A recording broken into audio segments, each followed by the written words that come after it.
I'm Larry Burns, the president of the Rice Design Alliance, and on behalf of the RDA, I welcome you to the 7th Annual Spotlight, the Rice Design Alliance Prize presentation and lecture. We're grateful to the Museum of Fine Arts for the use of this wonderful auditorium, and would like to thank the museum for their continued support of our programs. We also want to thank the Rice School of Architecture and Dean Sarah Whiting for their continued support of our organization and mission. And a thank you to the sponsors here on the screen who have made this event possible tonight.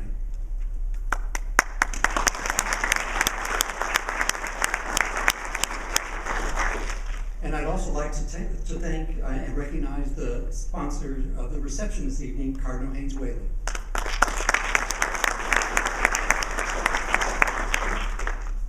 Before we make the spotlight presentation, please take a look at some of the upcoming RDA and RSA fall programs. You can find more information on all these programs on their respective websites.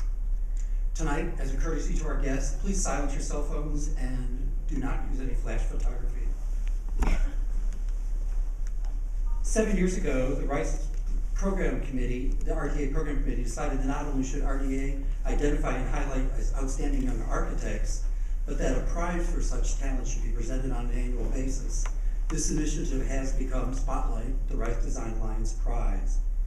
Each year, a jury of professors and graduates of the Rice School of Architecture and the University of Houston College of Architecture reviews eligible honorees for the Spotlight Prize, who must be within the first 15 years of professional practice and demonstrate design excellence and the promise of a great design future. Now, as president of the Rice Design Alliance and on behalf of the Rice Design Alliance Board of Directors, it's my great honor to present the 7th Annual RDA Award to Linna and Tarik of Oualalou+Choi.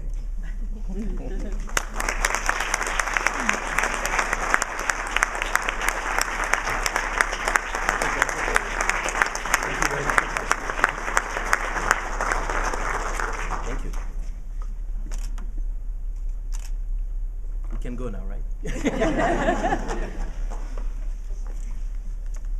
Now, I'd like to ask John Kesberian to discuss the highlights of Oualalou+Choi and why the firm has been awarded this year's Spotlight Prize. John?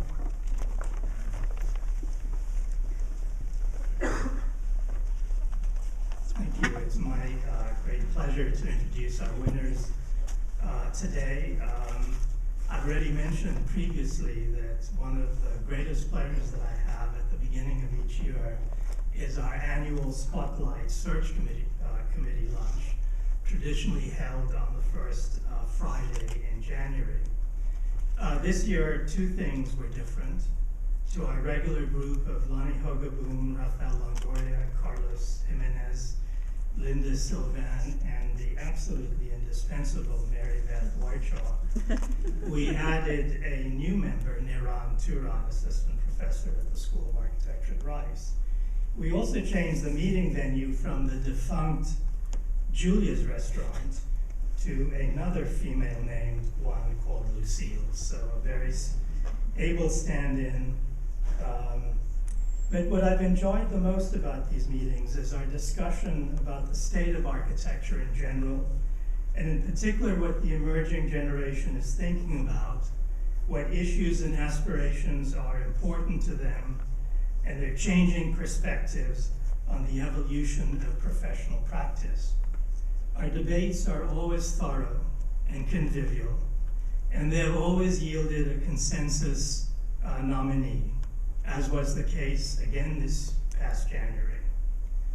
This year's winners drew our attention on the strength of three recent projects that epitomize their original and refreshing approach to architecture, which in my view is the reflection of a unique reading of modernism, tempered by a keen sensibility towards an indigenous context. The first project is the remarkable installation at the Institut du Monde Arabe last fall, in conjunction with a major exhibit on contemporary architecture, on contemporary Morocco. Their design of a tent, or flege, I hope I pronounced that correctly, constructed out of more than 650 square meters of camel and goat wool, woven in the traditional way by artisans in the Saharan desert of Morocco, pays homage to the Moroccan nomadic traditions while simultaneously celebrating technical innovation. The second is the Pavilion for Morocco at the Venice Biennale that many of us were able to see last year, which has also meticulously executed interpretation of the sensorial experience of the Moroccan desert. And finally, the housing compound 18 kilometers outside of Marrakesh that they call Cohabitation, in which I had the great privilege of experiencing firsthand. The series of repetitive abstract concrete forms at once define the thresholds of the habitable domain with varying degrees of privacy and community, yet minimize the intrusion on the vast desert landscape, all in deference to the breathtaking views of the Atlas Mountains. OUALALOUX+Choi has already won numerous awards, including the 2012 Young Arab Architects Competition, WA Awards, and the EMAP Award for Emerging Architecture. They were finalists for the 2014 AFEX Award for an outstanding project undertaken by a French architect outside France. And this is just naming a few of the awards that they've got. Their work has been published extensively and exhibited internationally. Linna Choi received her Bachelor of Arts from Yale University and a Master of Architecture from Harvard's Graduate School of Design. She previously worked for Venturi Scott Brown in Philadelphia and Anderson Schwartz in New York. Tarik Oualalou received his degree in architecture, the diploma DPLG, from the École d'Architecture Paris-Malaquais. He also holds a degree in art history from the École du Louvre and a degree in civil engineering from the Conservatoire National des Arts et Métiers in Paris. They both have served as visiting critics and taught studio at a number of institutions, but currently, and most importantly to us, they are teaching the studio at the Rice School of Architecture in Paris. Please join me in welcoming Tarik and Linna.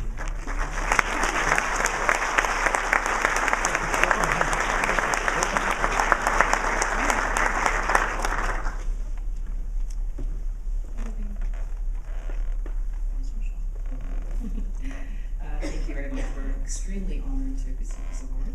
And it's a great pleasure to be with you and discover Houston and Texas. It's our very first time here. And it's been a few years now that we've been teaching the Rice Studio in Paris, but as you know, it's sort of a frontier outpost of Rice School of Architecture, so we're quite pleased to come and discover the mothership here. Tarik and I, we've been in practice almost 15 years now. We opened the office when we were very young and foolish, and ignorance is bliss. We didn't realize the challenges that lay ahead. But we've made a lot of mistakes along the way, but we've learned incredible things during this adventure. We've been partners in every sense in the past 15 years. We work together, we teach together, we have a couple of kids.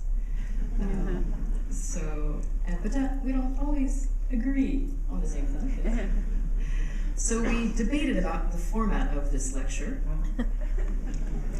And I very graciously agreed that he should present the work. That's not what happened. Or the other reading could be I cowardly backed away from it. But I like my version better. Anyway, he's a much better public speaker, so I will hand the reins over to him. I'll call him.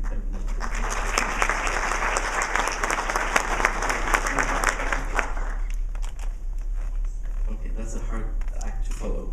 First, I have to apologize for sometimes my crude English speaking and language, and its lack of precision.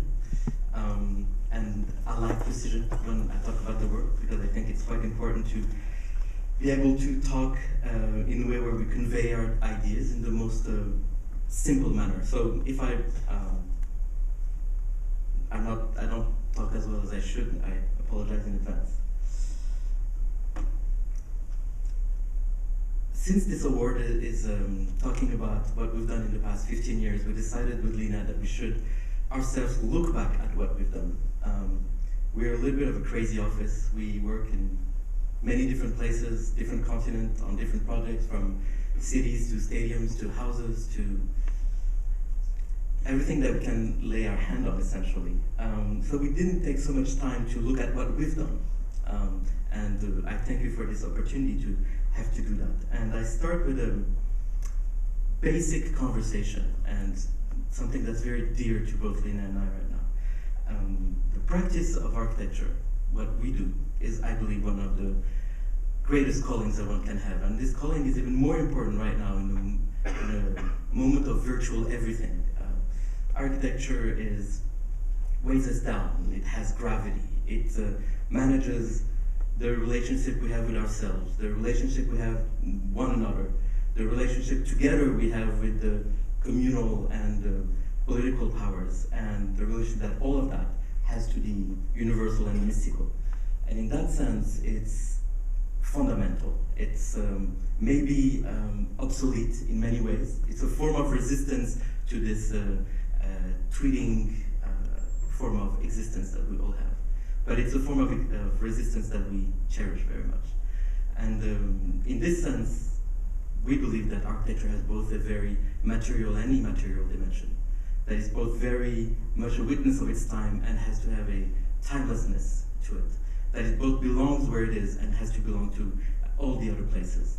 And this balance between all of these things is what is so important to us, and the reason why we do this. So we do it with lightness of heart and as much whimsical energy as possible, but it is a very serious thing to do. And I know architects right now are not doing the best job to protect this dimension. And the reason why we're failing generally as a profession is that the architecture used to be public service. Now it's a service industry. And in becoming a service industry, architecture has become irrelevant in many ways. It simplifies reality into marketable, understandable, and ultimately sellable concepts and products. We don't talk about projects anymore. People talk about products. That's a little bit unnerving to us. And this sliding, this disappearance of our public prerogative is something that we very much fight against. And we try to build our practice on the fact that architecture has to serve our contractual relationship to our client and also serve the relationship we have to the community and to the public space. And in this very sad state of affairs that is not just something we see here in America or in Europe, we see it pretty much everywhere, the disappearance of the relevancy of architecture. There's a great tendency to hide under a jargon, post-critical language that nobody can understand, but the very few that are hiding under protected dimensions. And that's everything we don't think architecture is about. Architecture has to happen with everybody. We have to want more, we have to do more, we have to propose more, we have to create more things that involve people into this discourse. So what I'm going to try to do today very quickly, and Linna, please keep me on time, is offer you, or propose to you, a few strategies for making architecture relevant again. First thing, there are two things that Linna and I keep in mind whenever we start a project. The first one is that architecture is never a solution to a problem. This form of solutionism that contemporary architecture has fallen into, where we actually build the rationale for problems that don't exist, is deeply rooted in the modern movement, which we cherish. I show this picture. It's a building called Nidabé, Beehive. It was built in 1953 in Morocco. At the time, it was one of the fer de lance of the Team 10, the reinvention of the modern movement. It was a fantastic idea. The notion was, Cantilis et Cochard, the architects who designed this, they looked at the local architecture and they looked at the patio houses, and they decided that we have to find a way to civilize all of these people. So we're going to build patio houses, but suspended, which are these things you see here, right? And the expression of it is actually extraordinary, very abstract, no tectonic, no doors, no windows. And a few years back, we did an exhibition on Casablanca, and we wrote a book with Jean-Luc Cohen on it. And I was in charge of looking at the building as they are today and having to photograph it. I had the address, the exact address, and I couldn't find it. I knew it wasn't demolished. It was like this. And all they wanted is not a courtyard. They wanted one more room. Everybody wants one more room. And for me, that's the definition of what we do, what we shouldn't do. We have to be careful to not characterize our approach into understandable solutions that simplify the form of reality we're in. So that's the first pitfall we try to not go into. The second one, and I love this image. Gary has a fantastic expression that I heard on an interview he gave some 30 years ago. He said, well, architects are very proud to be doing their budget on time, doing the right program, doing it on budget, doing decent looking building, so what? And I couldn't agree more. I think we have to be able to talk about something else. Doing it on time, on budget, and respecting the program, that's just a job. We all have to do that. I mean, there's nothing remarkable about it. And I don't need to show you 75 diagrams about how I'm subverting the program to do it. That's just what we do.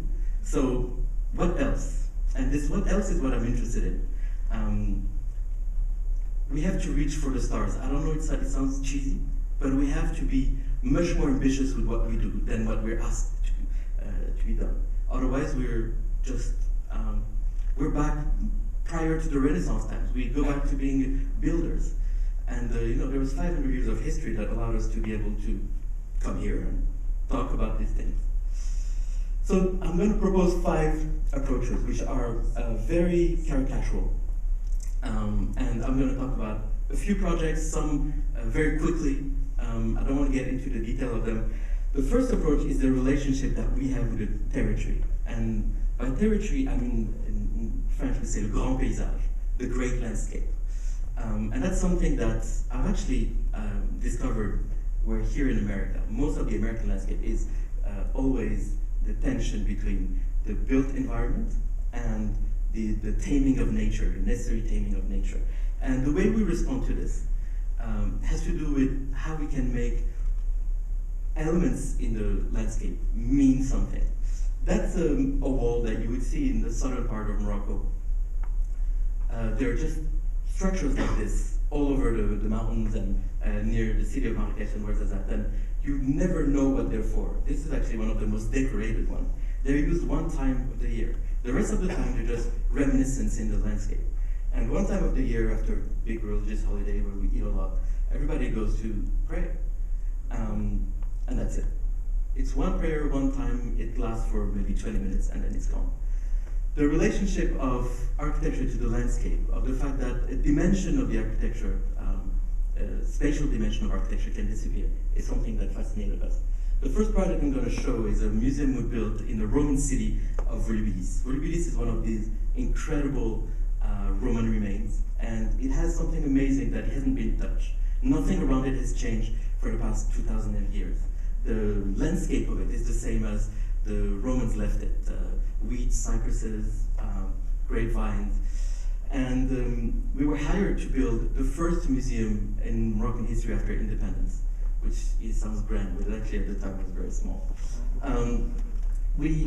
That's the town as it was. The interior of the, and you see, they all concentrated the building here. There's a small area here where nothing happened. The reason for that is that the Roman, being smarter than us, realized the terrain was very bad. So right here in the early 20s, the French built a few structures which had some beautiful qualities. They were quaint, they were very elegant, but they were in ruin because they were built on unstable ground. And you can see here, for people who are interested in this sort of thing, we're having some trouble with the, yeah. It looks like there's been an earthquake, right? So we were asked to build a museum. UNESCO told us you can't do anything. You can't touch this building, you can rehab them, but that's that. A year and a half of conversation with the UNESCO because this site is protected in the World Heritage Program. And we were nowhere. We had designed a very nice building that we were proud of. This was very early on in our career. And all they wanted to do was do this rehabilitation. So one day, I go see the Minister of Culture, who was born about 5 kilometers away from this, and said, okay, we have a meeting with them on Tuesday. This is Friday. Let's bring some bulldozer, take everything down and see. That's exactly what we did. We took it down in a weekend. They were completely insane when they saw it. But then we made the building and they're very happy with it. I'm saying this because, okay, they didn't have much choice, but that being said, let me see if this works. Okay, so the building is not a building. The building is a structure that's 6 meters wide by 250 meters long. What we wanted to do when the building went down is to give back the perception of the landscape. So the highest part of the building is lower than the lower part of the site. And we decided that the relationship to the ruins shouldn't be one of mimicking, but we wanted to build inside the project its own disappearance. So we're building with concrete, Roman. We're building with stone from the quarries that are a mile away, and we're building with wood, and that's that. So the wood goes away, and then the stone goes away, and then the concrete goes away in this time. So the building is just a series of traces. On one side, you have the public area, on the other side, you have all the housing and the research center and so on and so forth. But in the end, it's a promenade more than an actual building. We built this with no money and a lot of time. The construction site took almost 8 years. And we built it in a very, in a crafty kind of way. It's almost cooking in a way. I'll show you a couple of examples. So the building presents itself like this, but you never see it like that. It's going too fast. Okay, so that's the view of the entrance, where we carve down the site to the left of the private areas and to the right, the public spaces. The interesting part of this is that the fact that we had absolutely no budget to do anything allowed us to do some really interesting processes. We wanted to build this in concrete, but this kind of old-fashioned 50s concrete with acne and thickness that catches the light. And we could decide to either have wood or concrete. So what we did is we took these, the wood that you see on the facade, which is very expensive cedar wood, and we used it to build the formworks. And, well, it's going too fast, sorry. Once the formwork was poured and finished, we took out the wood, we polished it, we let it dry for a year, and then we put it back on the facade, which is the only reason why we managed to get a level of detail that sounds like could be done by Zumthor, but it's not. It's just because it's the same thing. It's a very simple building that sees about 500,000 people seeing it every year. And ever since it opened, it's taken a very quickly part of the landscape. This is painful, sorry. So that's the wood we use to do that. This relationship to the line, and by line I mean a building that becomes so thin that it loses its third dimension.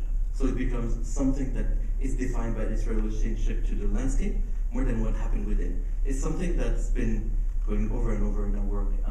This is a sports center we're building right now that's under construction, where we had a very big site for a very little program.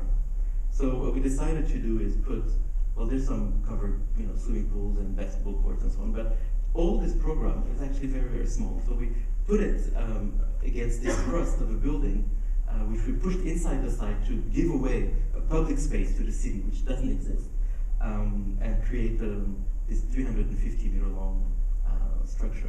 Again, dealing with this notion of what's within and what's outside. John very nicely talked about this series of houses we built in the countryside in Marrakesh. Again, the same relationship of living in this short dimension. This is an interesting project because it's outside of any urban context. So you deal with old-fashioned things like wind and sun and looking for where the water goes. And it sounds silly, but it was actually a fantastic lesson. There's our two houses next to each other. Both of them wanted the view to the beautiful mountains without being seen from each other. So what we decided to do is these two homes are on the same line. There's a series of interlocked volume, which are built very rustically, as John has experienced. going too fast, sorry. So this is one of them. This notion of line also has to do with the perception of it. And this is a small hotel we did on the racing track of the 24 Heures du Mans, where they race for 24 hours at 300 kilometers an hour. And we're building this tiny economical hotel, one-star hotel there, and we needed to find an expression for it so it could be seen very, very quickly. Sorry, it's too fast, this thing. All right. This is a project that's been under permit for the better part of the last 5 years. It's in the middle of the Amazon in Cayenne. That's French Guyana. And it's a beautiful program of a hotel and residences and offices and so on in the park that literally is a chunk of the Amazon forest. So what we decided to do is to give back the access to the park to the public because it was closed. So we didn't build the building at on top, but we built it as a rim right below the calotte, the highest point. So that when you're inside any of these hotel rooms, you're literally at the height of the fruit, or as Linna likes to call it, the snake. They actually have snakes that jump from branches to branches, pretty scary. But it's a nice building, which is all built in bamboo and that sort of thing, but I'm hoping to see that built one day. So that's our relationship to the territory and the working with the landscape and erasing dimensions in architecture to emphasize that relationship. The second conversation, which I've had with some of you today, is this relationship to familiarity, which is very dear to me. And it has to do with how, as an architect, we are part of a conversation. We don't have to be part of a place. We just have to want to be part of a conversation so that what we do is relevant in that context. Contemporary architecture has created so many of these buildings that are just patterns slapped on top of a facade that could be done in Dubai or Astana or Paris or New York, and it's just a matter of beauty contest of the skin. We actually believe that in order to make a meaningful project, we have to engage, and the way we engage is to try to create this sense of familiarity with the context. Familiarity for us is two things. One is, it's working with the notion that you have to leave space for people in your project. And I'm going to show this quick project that John has already described better than I would, actually. We were asked to do in 2.5 months an installation on the parvis of l'Institut du Monde Arabe, where previously the greatest, most famous, most honored Arab architect had built this giant turd of a building. And she actually had 2 years, we had 2 months. I love the Arab Institute, not just because Nouvelle was my boss, but because as a building, it was amazingly new. Everything that came of it is just tragic. So I almost have to say I don't like it, even though I really do, but it created this simplification of the reality so that the Arab world is essentially just a pattern, a moucharabier you can put on a facade, and that's that. That's the Arab touch. And it's true in China, it's true in Japan, it's true in every place. It allows architects to work quickly. So I was very excited to be able to put something in front of it. We were asked to put a tent, that was not our choice. And the interesting part, and that's a side political conversation, this is the Institut du Monde Arabe, not l'Institut du Monde Marocain, right? So there's all of the Arab world where obviously nobody gets along. There's a small part of Morocco, which is the desert, the Sahara, which is a bit in dispute with the neighbors. We consider it's still a part of the territory, like, Texas would be part of the United States. Algeria and Mauritania, they don't always agree. So this, the Sahara, the desert, is what we decided to use as a base to express the presence of Morocco there. It could only happen because everybody was on holiday. It happened in July and August, so everybody from the Arab Institute was away, and they came back to see it finished. We literally had 2 months, design, build. So what we proposed is to work with this notion of the tent, because they wanted a catering center essentially. And the tent is absolutely universal. You have tents everywhere. I'll show you, this is Mongolia. In the Americas, you have teepees. Everybody has tents. The tent is the most primordial form of one of the most primordial form of architecture. The tabernacle was a tent for the people who versed in the Bible. So it is one of the first form of human shelter. So what we wanted to do is something where everybody would project themselves in it. We didn't want something that was Moroccan. That made no sense to us. We wanted to tap into this universal familiarity. So we built this very strange asymmetrical structure out of just 8 metal posts, if this thing wants to work. It's 8 metal posts, a fabric membrane, and then we taped this wool made out of camel hair on top of it, but we didn't tape it in the way that they do it in desert intention. We actually sided it, so it looks, as you'll see, as almost like a carapace. You say carapace in English? Skeleton, a shell of a prehistorical animal.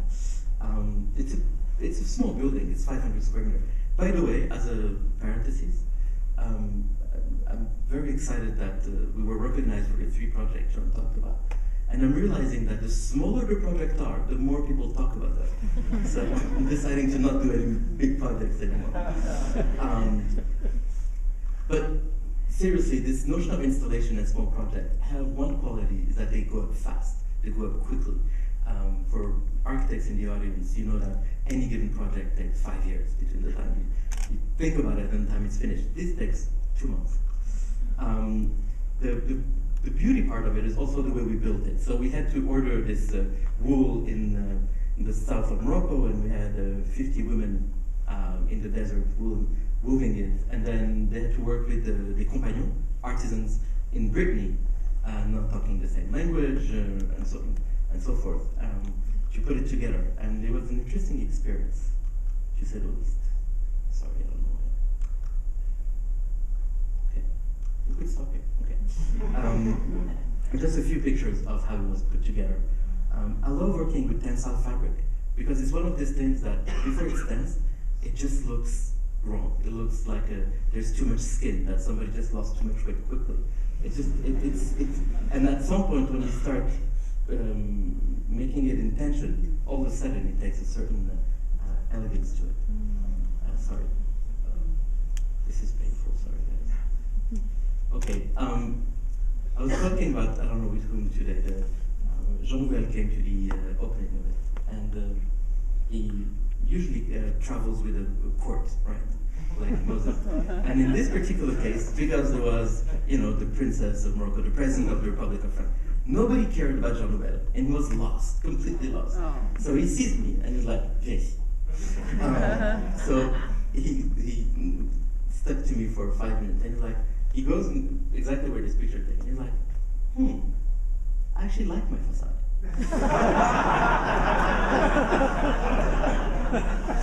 Anyway, that sums it up. But it was a great compliment because we redrew his facade essentially, a new profile. But that's also something we like. Architects make skies. Architects make topographies, and you can do it also at very small dimension. And it's also held the conversation of these 2 buildings, which are 2 great landmarks of Paris. Jussieu on one end, which is an incredible university, and l'Institut du Monde Arabe on the other. And our little buffer was really creating a relationship that before that never existed. This is actually not a montage, it's a reality. So when you look at it from the short side, it shows that all of a sudden you're in the middle of the forest, in the middle of the booth. And the building becomes very small and shrunken.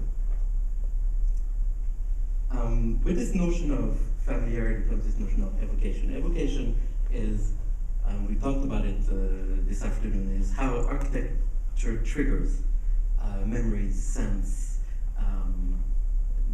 sensual relationships. And we think that it's a brilliant way of approaching this form of representation of identity. And we were asked to build the Moroccan pavilion for the Expo Universelle in Milan, which is still happening, and it was a fascinating exercise. It's something that I've been fighting away all my life, not wanting to be the flagship or representing Morocco, and all of a sudden we're asked to do this.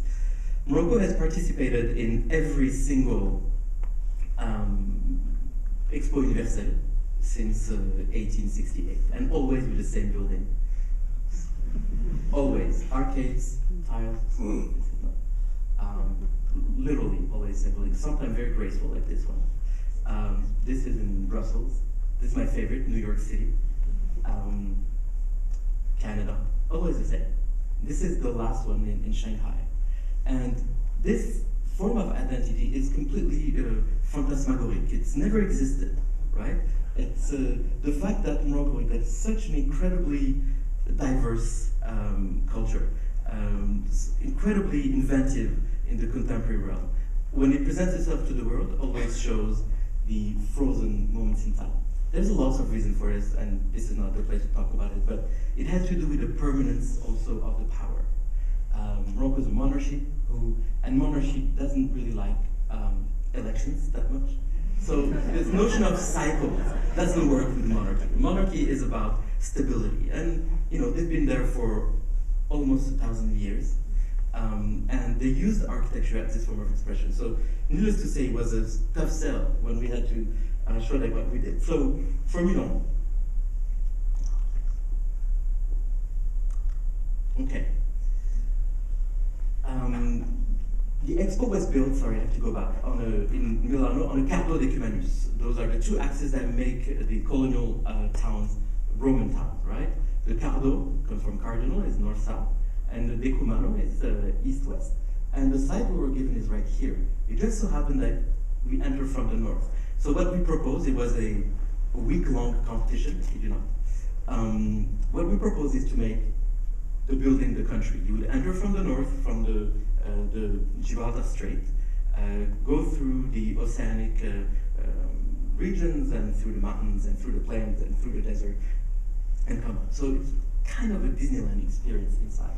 But in order to do this, we decided to build the building in Adobe, in form of a prefab Adobe, which is very simple. There's a metal and wood structure, and everything else is based on a single module of 2 meter by 2 meter by 60 centimeter wide Adobe structure that is within a wooden frame.